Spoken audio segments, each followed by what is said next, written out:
The LIVV Mean and Lean protocol was a specific combination of peptides that were specifically designed to decrease body fat and increase lean muscle mass.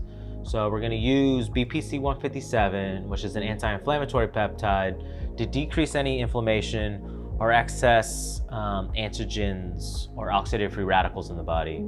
This will help decrease a lot of water retention and just inflammatory cytokines, inflammatory agents in the body.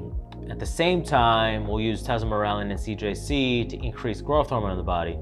Increasing growth hormone will improve sleep, energy, and will actually increase lean body mass and decrease fat at the same time. So if you're looking to be lean and mean, kind of have that gladiator body, and trying to decrease your body fat from, let's just say, the teens down to the single digits, this combination of peptides might be beneficial for you.